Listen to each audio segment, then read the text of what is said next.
Hello, I'm Dr. Derek Keats, a former professor of biology, and I'm still here with you talking about the human endocrine system. This time, we're going to look at the pancreas and the important role it plays in regulating our blood sugar, as well as some of its other functions, its non-endocrine functions. Remember from the first video that some of the components of the endocrine system are found within the alimentary system, and the pancreas is one of these. Surrounding the pancreas is, of course, the stomach, the gallbladder, the duodenum, and of course in this picture is the pancreas itself. There is a common duct with the gallbladder, and the pancreas has its own duct called the pancreatic duct. The pancreas is both an endocrine gland and an exocrine gland. In its endocrine function, it produces several important hormones, including insulin, glucagon, somatostatin, and pancreatic polypeptide. And in its exocrine function, it is a digestive organ secreting alkaline pancreatic juice that contains digestive enzymes that assist in the absorption of nutrients, the control of pH, and with digestion, all happening in the small intestine. Note that the very acidic mixture of partially digested food and digestive juices that is passed into the intestine from the stomach is called chyme, C-H-Y-M-E. The enzymes in the pancreatic juice help to further break down the carbohydrates, proteins, and lipids in the chyme that passes back from the stomach. Given its acidic nature, it is important that the alkaline nature of the pancreatic juice helps neutralize the stomach acids that arrive in this chyme. Most of the mass of the pancreas is in fact exocrine tissue and associated ducts. Now let's look at these hormones briefly and see what each of them do, starting with insulin. Insulin, together with glucagon, is central to the regulation of carbohydrate and fat metabolism within the body. In particular, insulin decreases glucose concentration and helps keep it at constant levels within the blood. Glucagon, on the other hand, raises blood glucose levels, having thus the opposite effect to that of insulin. Somatostatin plays a role in the overall endocrine regulation, including affecting growth and neurotransmission.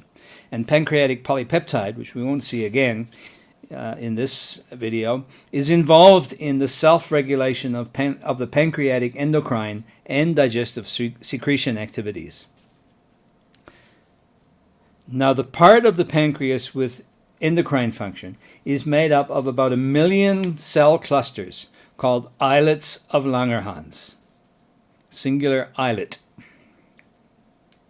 As shown in this microscope image of a single islet, they are more or less spherical clusters of cells, each islet measuring only 0.2 millimeters in diameter. The combined mass of the islets is only 1 to 1.5 grams, or 1 to 2% of the mass of the pancreas. Despite the small size and small mass, the islets of Langerhans provide a very important function to our bodies. Hormones produced in the islets of Langerhans are secreted directly into the blood flow by at least 5 types of cells, of which we can mention 4 here. Alpha cells produce glucagon, and glucagon is stained red in the micrograph.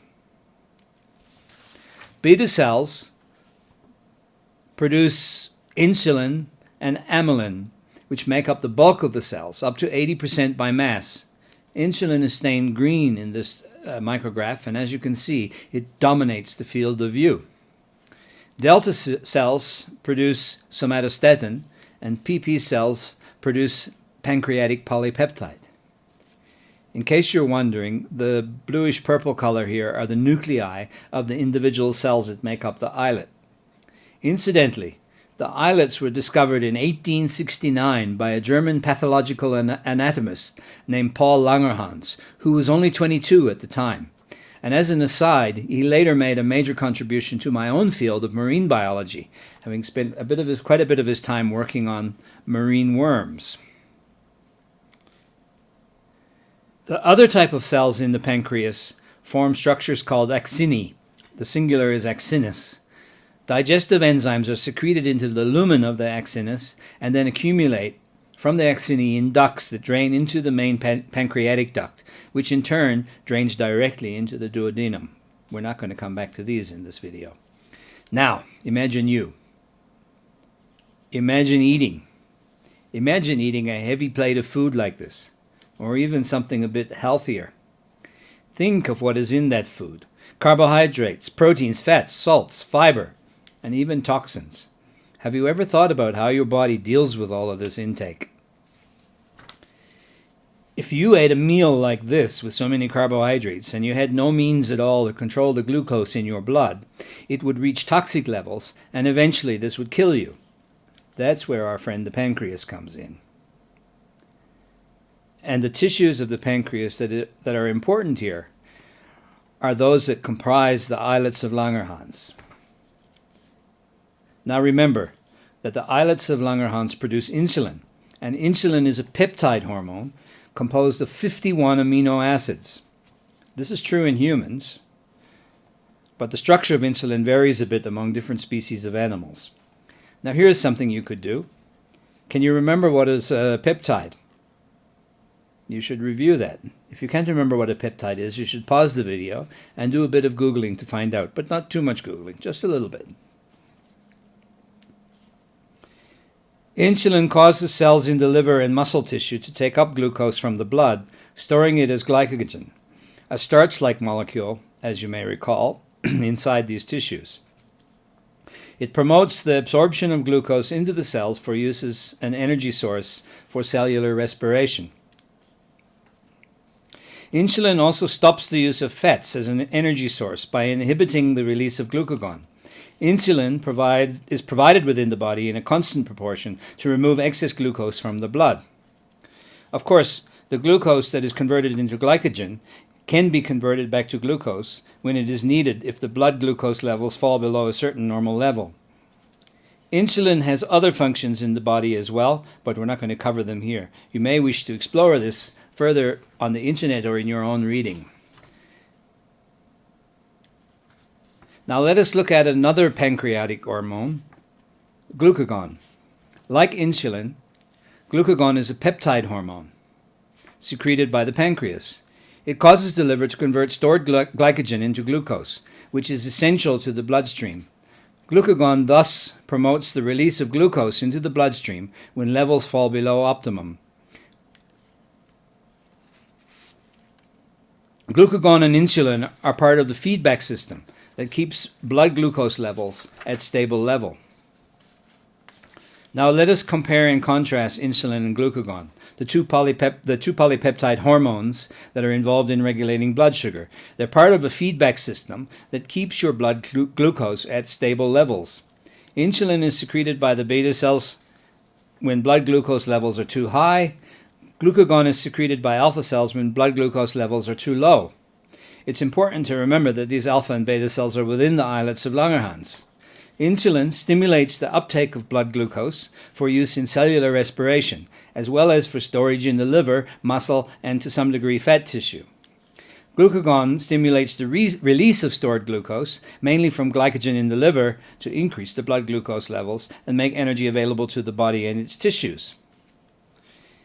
Now let us look at this feedback loop from the perspective of glucose and the hormone levels in the blood. The pink line shows the normal levels of glucose and the baseline levels of insulin and glucagon. Let's take some turns of the loop and see what happens. Imagine you eat something, say a banana, on an empty stomach at break time, after you've been in class all morning. You do eat fruit, not chips and chocolate, I hope. As the food is digested, the glucose levels in the blood may rise. Insulin is then released into the blood, raising its levels. This causes the glucose to be taken up and stored and brings the concentration of blood glucose levels back to normal. And then the insulin level drops back to its normal base level as well. Later, when the food is all gone and the levels of glucose may drop in the blood, glucagon is released and glycogen is mobilized into glucose, released from the liver, thus raising the glucose levels back up to normal.